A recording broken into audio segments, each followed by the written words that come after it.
Okay. All right. We're going to be talking today about cardiovascular ultrasound, specifically the left ventricular function. I know I went to you guys last year and we described some of this where you could see the contractility, and I was talking about the mitral valve coming up and smacking the septum. Remember that? Does that ring a bell? That's probably the only thing you remember. That's cool. No problem there. But we're going to review that. We're going to talk about color flow Doppler across the mitral valve in both the parasternal long and an apical four chamber.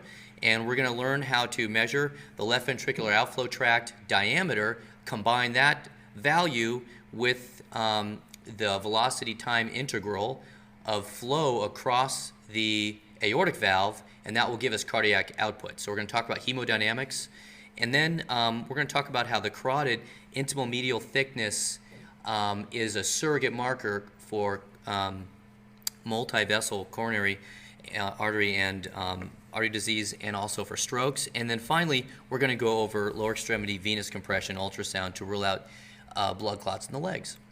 So recall that last year when I came to you, we talked about the different locations to point the probe, and the one way is here against the parasternal long axis. This is where, as its name suggests, parasternal, para means next to, sternum. You place it right along the edge of the sternum and you aim the indicator down towards the patient's left, somewhere between if their arm was at their side, it would be their left elbow or their left hip, in this kind of direction this way. And then the apical four chamber view, where we place the probe right on top of the point of maximal impulse, or PMI, and then we shoot the sound right down through the apex into the heart with the indicator towards the patient's right. We're not going to be talking about the subxiphoid view in this talk. We will in the future, but not for this specific talk. Now, in the parasternal long axis, you're going to place the probe along its longest axis, okay? Notice I'm not saying, show me a sagittal view of the heart or a transverse view of the heart. I don't say that because the heart runs in an oblique plane. It runs in a sort of a cattywampus plane across the body. So that's why we describe it in terms of its axis rather than its plane. We say parasternal long axis, or we'll say parasternal short axis sometimes if we turn it the other way. But it looks like this. We have the indicator down towards the patient's left elbow if their arm is at their side. That's probably the best way to describe it. And what you see when you do that is very superficially here, very anteriorly, we see the right ventricle. Okay, so the right ventricle, it's amazing how close it is to the skin line, and how that's a little chink in our armor as human beings, where if we had somebody stab us there, or maybe it was a stingray that we're swimming with could get us there in the in that sort of parasternal fourth, fifth intercostal space, that's where you put the probe in order to see the heart, because it comes so close to the chest wall. In this view, in this long axis, with a three-chambered view, we see the right ventricle up here anteriorly, then we see the left ventricle down here, and the left atrium is over here. So the blood's coming from this left atrium, it's going through the mitral valve into the left ventricle. As the left ventricle squeezes, it goes out the left ventricular outflow tract, and then to the aorta, and then to the rest of the body. Now, it looks a little something like this during systole and diastole. Here it is again, the left atrium, our left ventricle, and then our aortic outflow tract. And you can make out this mitral valve. It's a bicuspid valve. We see the anterior leaflet right here. We can see as it makes its way up towards the interventricular septum, which is right here. And ideally, you should see that anterior septal leaflet of the mitral valve come up and smack that interventricular septum. And here's that posterior leaflet down here. So during diastole, when the heart is sucking the blood out of that left atrium into the left ventricle, as it expands out like that, a good contracting left ventricle, a good functioning left ventricle, will get that mitral valve to open up nice and wide. And that's one of the normal findings we see. The other thing we look for in normal contractility is this interventricular septum right here. We like to see that come towards that posterior wall, and vice versa. We like to see these two things squeeze together, and that's another sign that there's good contractility. And then finally, this is the left ventricular outflow tract here. I'm going to go ahead and pause it right there. And this is end systole. We can see that the heart is all nice and contracted down with the septum towards that posterior wall. End systole, these valve leaflets fly open, and this distance right here is called LVOT, or left ventricular outflow tract, and that becomes a critical measurement when we want to measure the cardiac output. And this is what it looks like in all its glory, a nice normal-looking parasternal long axis. And I say normal because when I look at this, I'm looking for really two main things. I'm looking for that this mitral valve comes up and smacks that septum, and then number two, that this posterior wall and this interventricular septum make their way towards each other. And indeed, they are doing that in this view. And so what I do clinically is if I have a patient who's got hypotension, okay, I am trying to resuscitate them, and I break hypotensive patients down into, do I give them fluids? So if a person comes in my ER, their blood pressure is 70/40, how do I get their blood pressure back up? I can give them fluids. That's kind of my knee-jerk response. And if I saw a normal functioning left ventricle like this, yeah, I could safely give this person fluids. And that would probably fix their hypotension. But instead, if I saw a weakly functioning left ventricle, if I gave that person fluids, well, then I could be in trouble because that fluid, if that heart is too weakly functioning, it can't handle that fluid that I'm giving it, and the fluid starts to back up in the lungs, and the patient can go into pulmonary edema with congestive heart failure, and that's what that means. And so in those patients, you got to be very gingerly with the fluids, and you want to give them another type of medication to help their heart contract better, an inotropic medication. One example is dobutamine. Now this is just a sort of schematic diagram laid over the parasternal long axis to show you kind of where the chambers are, where the leaflets are, and sort of the idea there. Now, we're going to look at these next few hearts, and I want you to tell me, do I give this patient fluids or inotropic medicine when I see this heart? Right off the bat, you guessed it, inotropic medicine. How do I know that? Well, I'm going to first look over there at that mitral valve. Is it smacking the septum? Nope. And then I'm going to come over here to that posterior wall and the interventricular septum. Are those two things coming together? Nope. So this person, if I gave them fluids, it could back up in their lungs, and I have to be very careful here. Because when the nurse comes to you and says, hey, this patient's hypotensive, we got to resuscitate this guy, how much fluid should I give him? That's their first question to you. So you just got to be very careful there that you don't just start dumping fluids into a heart that looks like this. That's why anybody's hypotensive, I immediately go to the bedside and I take a look at their heart, and then I make a decision about whether or not to give fluids at that point. What do you think about this heart right here? First question that comes to my mind, I look at this heart, I look down at the patient, and I'm like, are they dead? Does this patient have a pulse? Because this heart is really not looking good, right? So first of all, we got that mitral valve. I mean, the mitral valve is just sort of camping out right here, not doing hardly anything at all. Certainly, it's just almost just kind of fluttering along there, not really making any decent headway at all towards the septum. Then we look. This is the chamber size of the left ventricle here, and we see that interventricular septum. We see that posterior wall, not really squeezing together very much. In fact, not really moving at all. Here's another thing I'm noticing. The right ventricle is up here.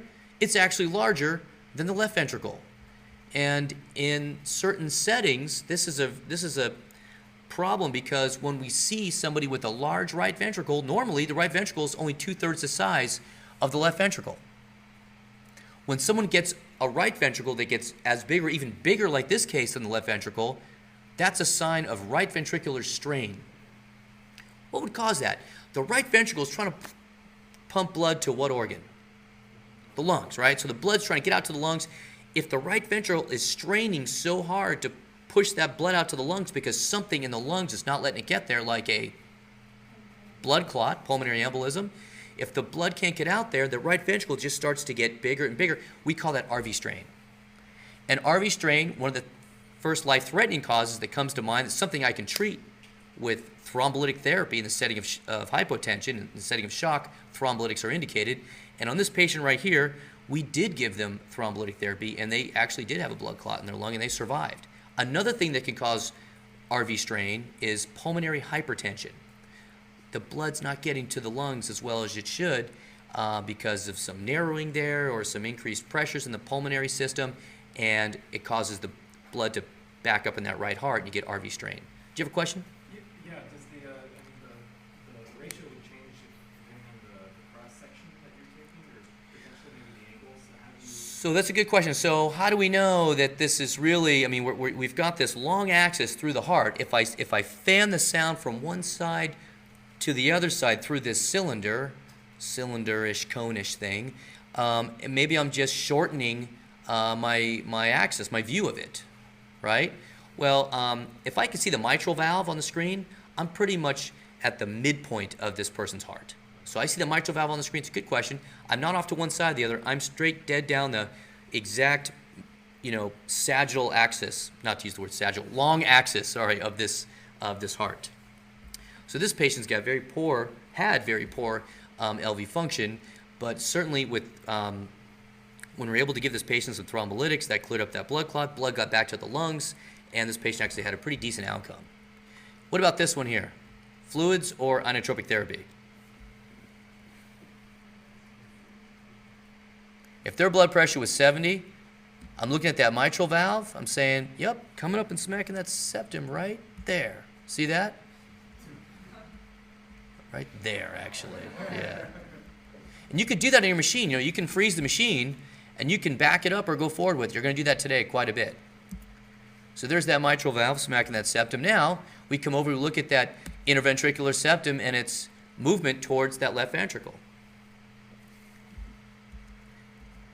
Let's call this right here end systole. How do I know that is end systole? Well, the posterior wall and the interventricular septum are close to each other right there, and this aortic outflow tract, that's open. This is the one leaflet of this aortic valve. It's a tricuspid valve. We don't see all the leaflets here. There's one leaflet. We can see it's clearly open, and I'm sort of hallucinating a little bit. Maybe that posterior leaflet down here is also open, and the blood's coming out during systole. And this is that LVOT that you're going to measure as one measurement when we move to the hemodynamics part of things.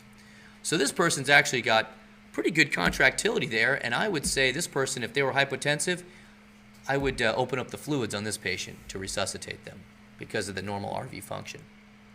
And by the way, I kind of paused it at the end of systole and the end of diastole. The end of diastole is right here, somewhere around here, okay?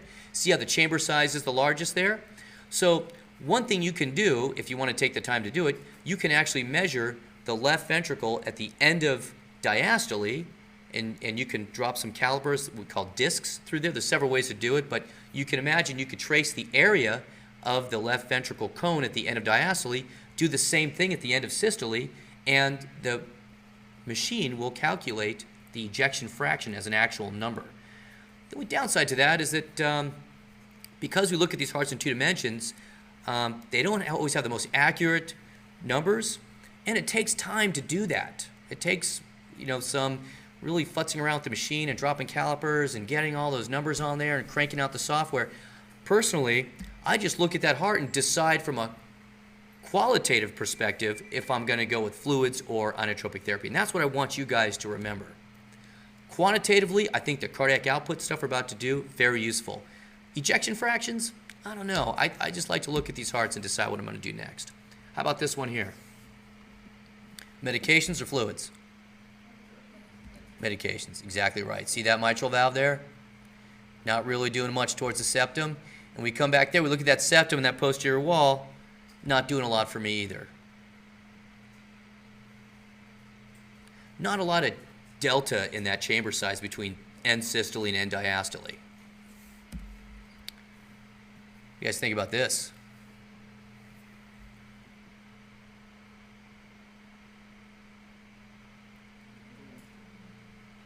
Medications or fluids?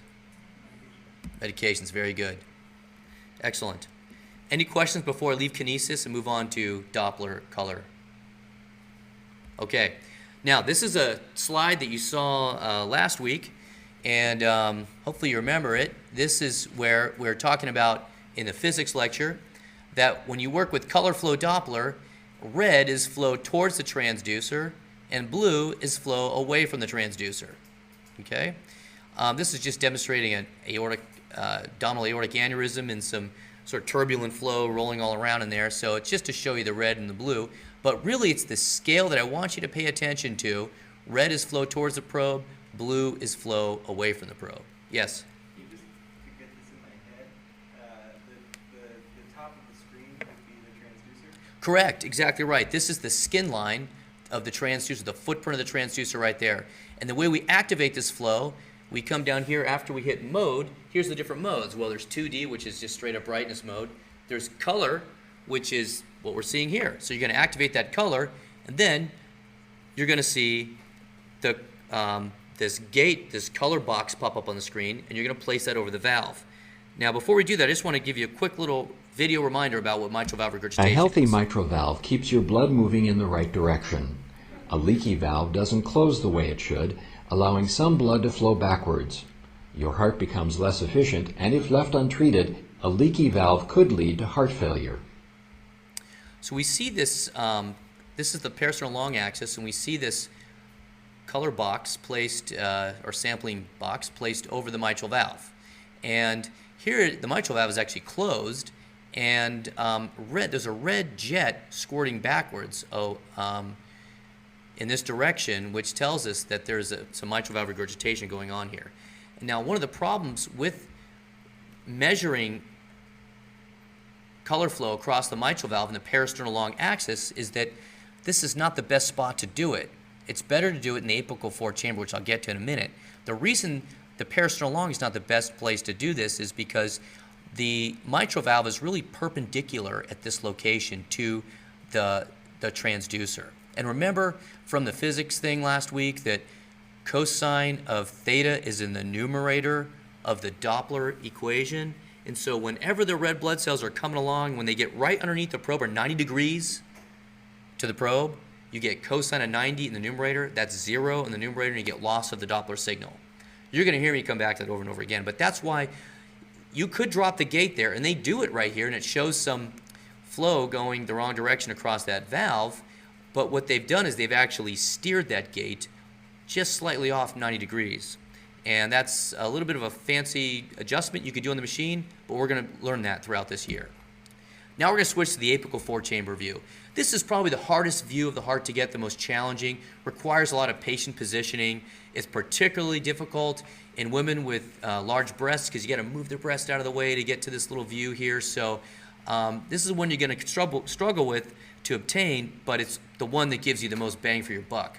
So you're going to place that transducer just inferior to where sort of the nipple line is and lateral in that area down there by the nipple. And you're going to have the indicator to the patient's right.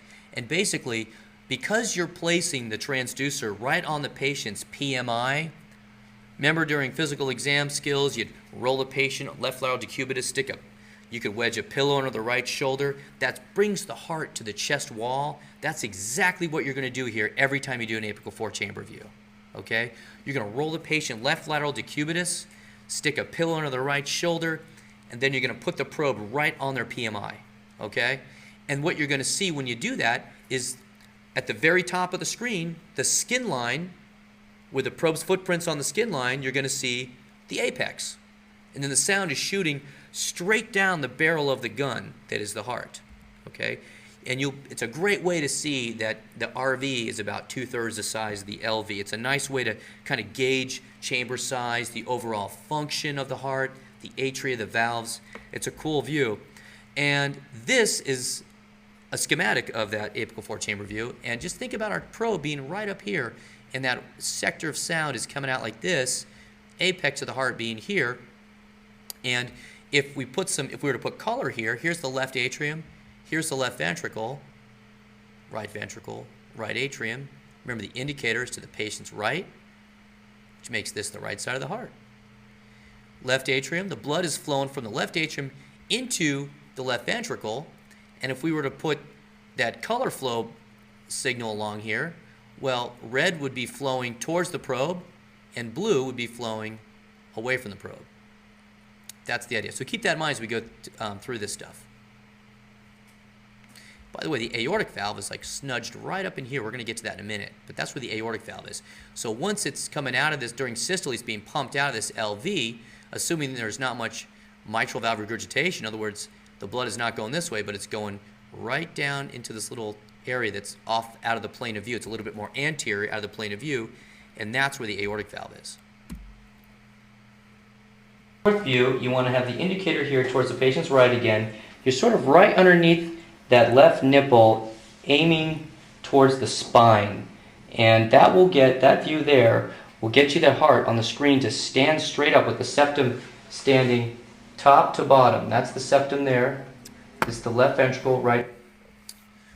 So this is what it looks like when you This is sort of an average view here. I wouldn't say it's extra pretty. I would say it's not too ugly or fuzzy. It's probably about the average view that you see.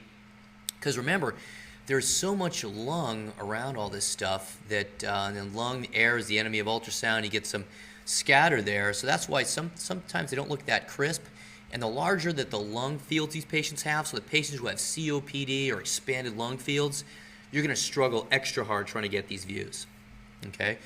In the models upstairs, I'd say pretty much all of them have pretty decent apical 4 chambers. Last Tuesday, we had one person really struggled to get her apical 4, but everybody else upstairs today seems to be pretty decent at that. Notice once in a while we see that aortic valve pop in there. See that little spot? We're going to come back to that. Let's go ahead and throw some color across that mitral valve. Now, during systole, red is flow away from the probe, blue is red is flow, BART, blue away, red towards. I mixed that up. That's one way to remember it, BART, blue away, red towards. During systole, we don't expect to see blood being squirting away from the probe back into the left atrium. So this blue jet that we see here coming in the back that left atrium and smacking into the far wall of that left atrium, that's a good amount of, this would be somewhere around moderate to severe mitral valve regurgitation. Because we see how that during systole, we shouldn't see that blue jet slamming back into that left atrium. Make sense? All right. Now, keep coming back to this, but this is the aortic valve in here. And during systole, the blood really should be going here and not back through the mitral valve. Let's talk now more about this aortic valve. Actually, it's something called the apical 5-chamber view, or A5C, the 5th chamber being that aortic valve. Recall that that aortic valve is a little bit more anterior, so what we need to do is, once we're in the apical 4, we simply fan the probe a little bit more anteriorly and kind of tilt it up a little bit, and we should see that that aortic valve jumps in the middle of the screen. The tricuspid valve in the right atrium kind of go out of the imaging plane while the aorta maintains itself right there in the center of the screen. Sometimes it's hard to do in females when you're trying to keep them covered up, but you need to go one intercostal space higher or more superior and slightly more lateral to get better alignment with that ultrasound beam. This is all stuff in hands-on that you're going to pick up over time practicing with this. I just wanted to briefly describe it before we get to hands-on. This is a still image of that aortic valve. This is the aortic 5th chamber, if you will, apical 5th chamber. Here's the LV, here's the RV. We see the apical 5th chamber there. This is the RA, kind of out of the plane. We don't even see the tricuspid valve anymore because we're so anterior. This is the LA with its mitral valve. We can still make that out. This is what it looks like when we have it really nice. Apical 5th chamber. There's the aortic valve right there. See that? Where my arrow is? I'll get it out of the way. And over here, BART, blue away, red towards. Okay? We've got the transducer up here along that apex.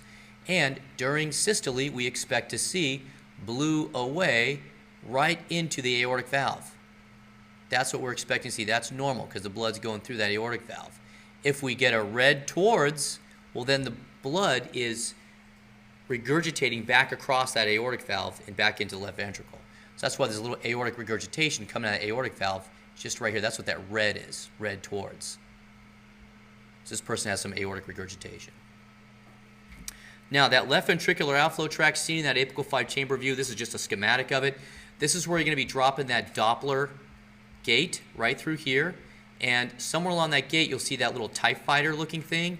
That's going to be right just somewhere right on the edge of this aortic valve, just right along here. That's where we're going to be dropping that Doppler little TIE fighter, in this general vicinity in here. And that will set us up to measure the cardiac output. Let me show what I mean. So to measure the cardiac output, the first thing you do is you measure the diameter of the left ventricular outflow tract. And you can see that in the parasternal long axis. So first thing you do is you go back to parasternal long. Remember that? That's the RV up here, the LV over here, the LA is here, mitral valve is right here, and then the blood comes in this LV, and it gets pumped out this aortic outflow tract. And actually right now, I could tell that this aortic valve, when they come together, they have that little white line at the tip of my arrow. You can see that little white line. That's the leaflets that came together. And so that's during diastole, the heart's filling, those leaflets are together. Now, this is just a frozen and zoomed in version of that exact same valve. The leaflets are together. So in that frozen state, you can then take the dial, bottom left-hand button, and you can rotate that dial counterclockwise, and you'll back up to where end systole was. And those valve leaflets, you'll watch them just kind of march right open. And once they're open at their maximal point, you can put this, you can take a measurement here using the calculations functions between those two leaflets, and that's your LVOT diameter, your left ventricular outflow tract diameter. And that's going to be an important part of this whole cardiac output. So what the machine does is you lock in that value to the machine immediately squares that value, times it by pi, divided by 4 to give you the LVOT area. So it takes the diameter, converts it into the area, and then the next thing you're going to do is measure the velocity time integral across that aortic valve. What does that mean? Here's what this means. You take that pulse wave Doppler, that TIE fighter thing, and you drop it right across that aortic valve right here in the apical fifth chamber. And then you activate the actual waveform, and this is what it gives you here. The x-axis is time, the y-axis is velocity, and so this little envelope right over here, this is the velocity time integral, tells you that value, the velocity time integral of this envelope, in combination with the LVOT area, will give you, times heart rate will give you cardiac output. In the old days, we had to take this little green thing right here, we actually had to freeze the screen and then actually trace this out by hand. Okay? That's what we used to do. Well, nowadays, as of 2 months ago, the machine does it automatically. And so that's really, it's actually why I'm teaching it to you, because it's so convenient now to do this. It's just one huge less step to deal with. So to summarize, we got the LVOT diameter, we measured that ourselves, we gave that to the machine, and then the machine squared that times by pi divided by 4, and then it takes that and multiplies it by this term right here, the LVOT velocity time integral, that value, and that gives us stroke volume. And by the way, on the screen, since it's watching this, the pulsations of the heart, it knows what the heart rate is. So it takes that stroke volume, multiplies it by the heart rate that it's watching, and gives you cardiac output at the bottom of the screen. And it looks a little something like this. I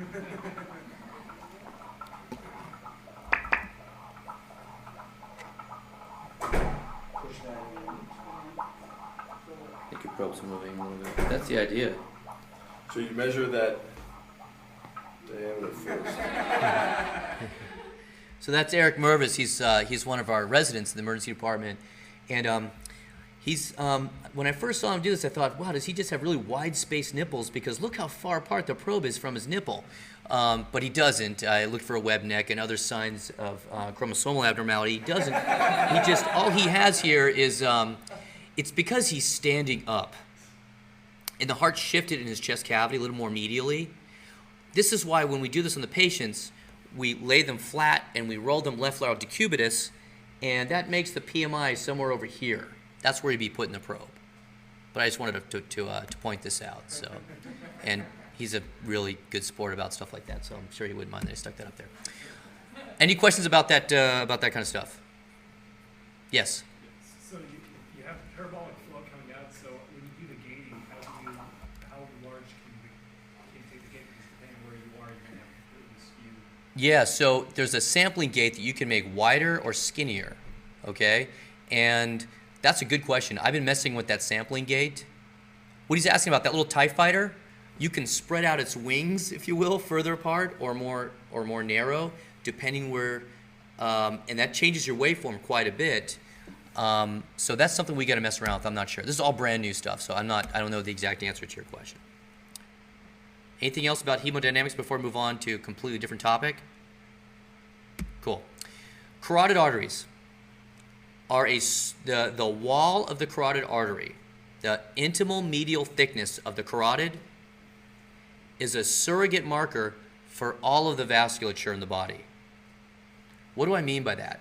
A surrogate marker, we use these things in medicine all the time. Like when someone's having chest pain, they're having a heart attack in my ER, I check their blood for the surrogate marker of troponin, because that spills out of the heart when they're having cardiac ischemia, and I can check that as a surrogate marker, rather than having to immediately do, percutaneous coronary angiography right there at the bedside.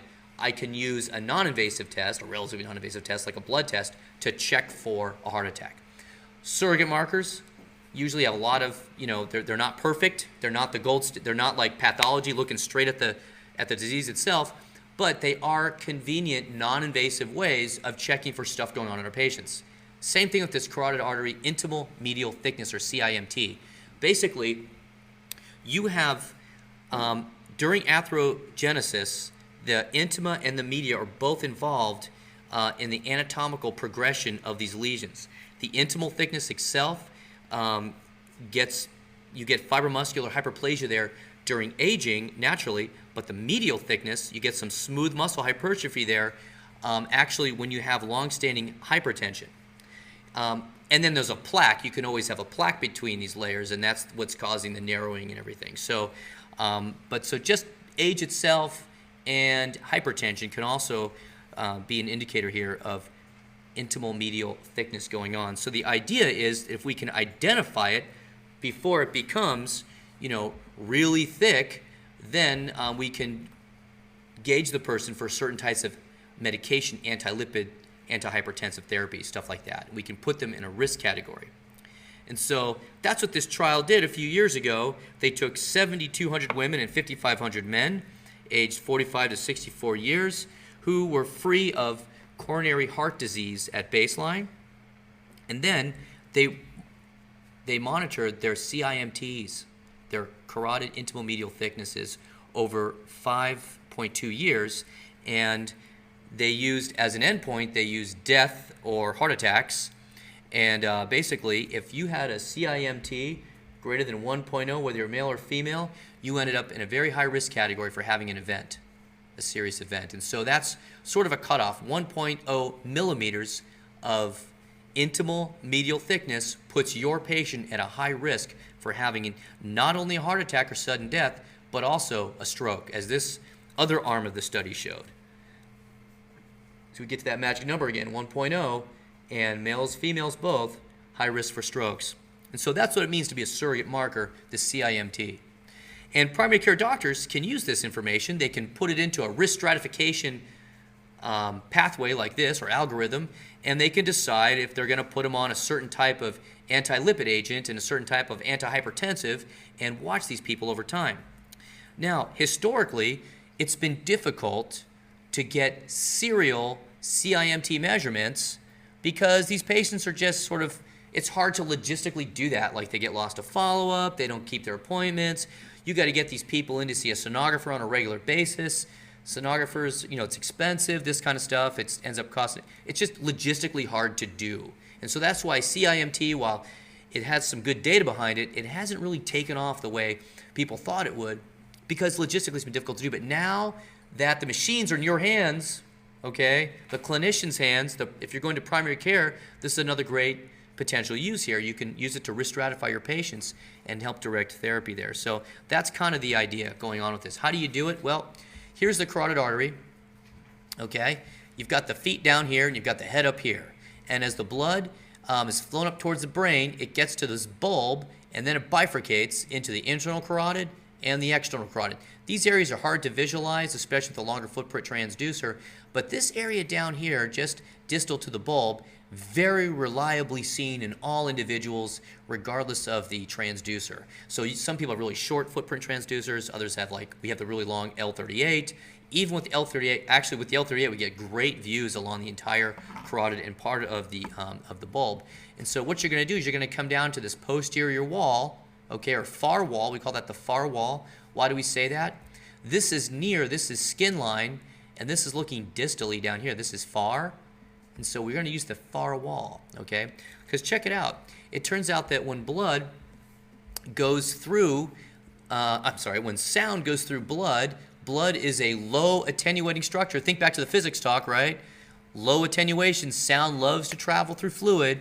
That's why we use the lumen of the carotid, if you will, as a window to better visualize structures posterior to it, specifically its posterior wall of the medial intimal layer of the carotid artery. That's why we measure on the far wall down here and not the near wall up here, because we use the carotid blood as a nice echogenic window because it's low attenuating, and that's why everything back here looks so darn hyperechoic. Make sense? So this is the intimal layer, this is the medial layer down here, and that thickness that you see there, that's the intimal layer, intimal medial thickness that you're going to measure. And hopefully for your patient's sake, it's not more than, it's less than a millimeter.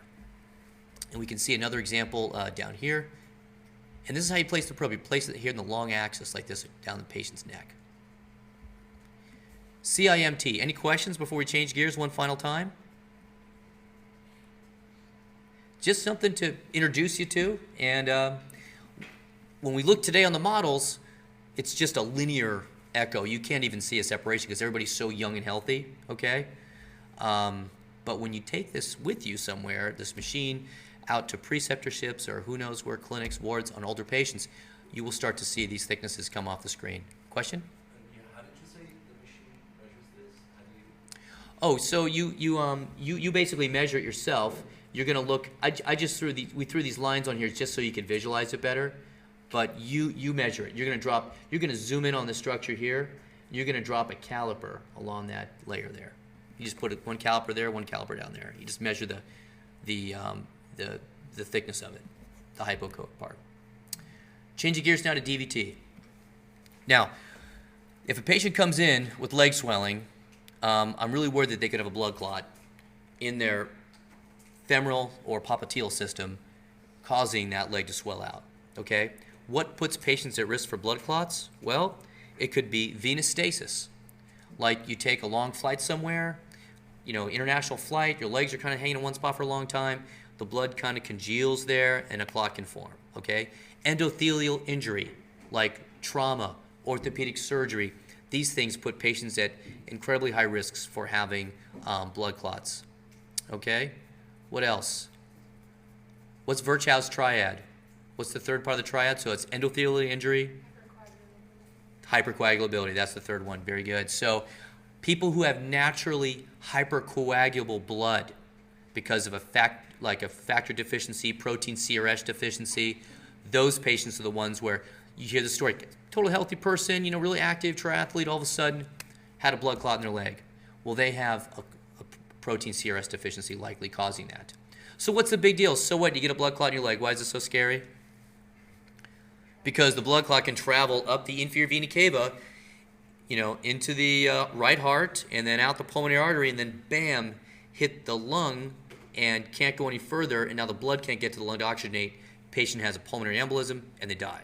And so that's the danger here with this business. So the way you'd measure it is, the way you assess for it is you take that linear probe and you compress in that, I'll show you where. So recall that the superficial and deep femoral arteries lie laterally, and the common femoral vein lies medially. There is a deep femoral vein, but it's of such small caliber that we don't really see it on ultrasound, and therefore it's right down by the femur. It goes really deep, small caliber, not really a clinical relevant vessel. Occasionally there are anatomical variants. I've seen complete duplication of this entire system in several individuals now, just going about the country teaching this stuff. So it's sort of interesting, but most of the time you have the superficial and deep femoral arteries and the common femoral vein. And then it's that common femoral vein that you're going to compress from the area of the inguinal ligament where the great saphenous dumps in all the way down until you can't see it anymore, which is usually about where this adductor canal starts, about halfway down the leg. But then it comes out of that adductor canal and gets behind the knee into the popliteal fossa. And then you can start compressing it again.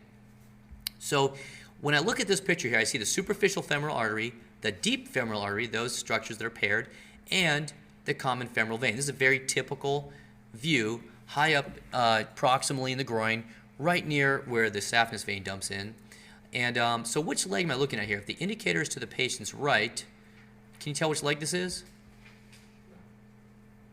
Left leg. Very good. How do you know that? Well, he knows that venous, vein, rhymes with venous, penis. And so that's why this is more medial, okay? Or you could say venous vagina if you want to, but the vein is more medial, the artery is more lateral. That's how I remember it. There was something, another way to remember it, but I couldn't remember that way. So the other way is, you can always cheat and look at where your probe is on the patient's body. But I took my fellow and I told him to draw, to map his femoral vein as it went down his leg. And this is the track it takes. Right in here is where it's really hard to see. He kind of guessed, I think, where he put it. But then back here in the popliteal fossa, you can see it again.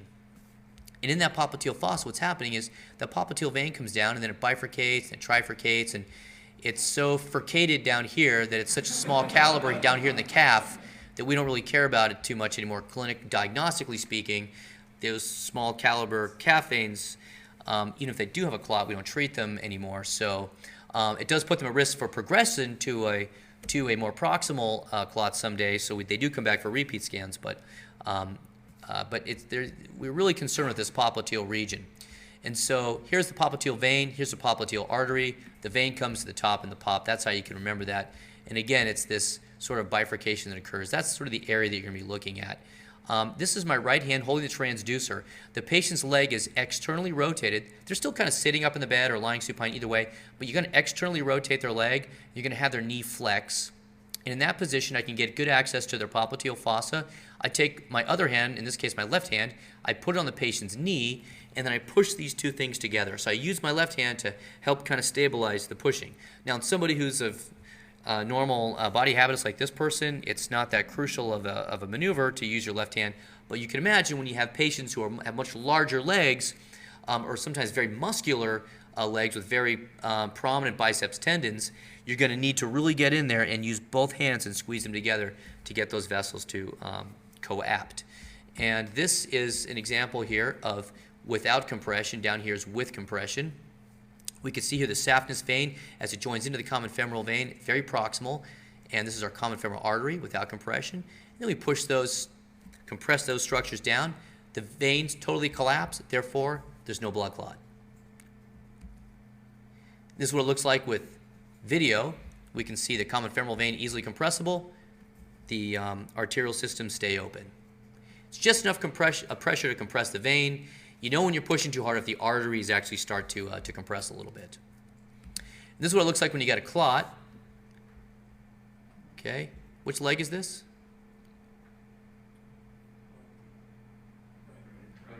Correct, the right leg, because the vein is here, venous, penis, and this is lateral over here. Okay. So when you do identify a clot, that's great. And you want to record it on video and lock that in and then stop compressing. Okay? You want to show the people around you on the video, on the machines, they all record video. You want to capture the video and show that loop to the people around you, other students, the attending, whoever, the patient. But if you keep compressing that, you could potentially dislodge it, right? So that's why whenever I see one, I get called in the room and everybody's bouncing on this clot. I'm like, whoa, whoa, whoa, stop, everybody, stop. Okay, enough teaching on the patient. Let's go ahead and start treating the patient. Here we are in the pop. Remember that the vein comes to the top in the pop. Here's that popliteal vein up here, popliteal artery. And the vein is easily compressible. There's no clot there. This is what it looks like when there is a clot there. Here's the popliteal artery. We're pushing so hard the artery is actually kind of winking at us there for a second. This is the popliteal vein out here, very dilated with this echogenic thrombus in it. Okay, the vein comes to the top in the pop. Now you're probably wondering to yourself, how far apart do I space these compressions? Do I go every continuous millimeter so I don't miss that little clot in there? Or is it okay to skip every centimeter? And it turns out that clots usually involve multiple segments or whole venous segments, and so it's adequate to go every 1 centimeter between your compressions. Okay, so you can go every 1 centimeter and then compress the vein, and that's okay. There's another technique called augmentation. Augmentation is where you put the probe proximally and then you squeeze the calf distally and you see if there's flow between those two sites. Well, you see if there's flow underneath the probe, and if you see flow augment underneath the probe in that vein, you assume that there's patency between those two sites. And that's the problem. You're making a pretty big assumption there because there's lots of collateral systems that can conduct that flow and pressures in the compartments and stuff that could cause some flow there. So augmentation, while fun to do and occasionally diagnostically helpful, is often misleading and can't be relied upon one way or the other to rule in or out a clot. I like to teach it to medical students because it gets you involved more with Doppler and color, gets you thinking about that, outlines the vasculature, and you'll see it's kind of fun to do today when you go to practice it. You'll squeeze the calf and you'll see a big blush of flow come back either in the pop or the fem. It's kind of fun to do that. So make sure you do that today. One final word before I conclude is that you may not be aware that after hours and on weekends around the country, it's in about 85 to 90% of hospitals, it's actually not possible to get your patient a study, a DVT study, because there's no staffing, there's no ability to do it. And so what do you do in that situation? You have a patient that you think could have a blood clot in their leg, you can't get the study done, and so what you end up doing is, it's after hours, it's 7 p.m. or it's on the weekends, you end up basically waiting, giving the patient blood thinning agent like Lovenox or heparin, and waiting until the next day when the ultrasound tech comes in to scan the patient.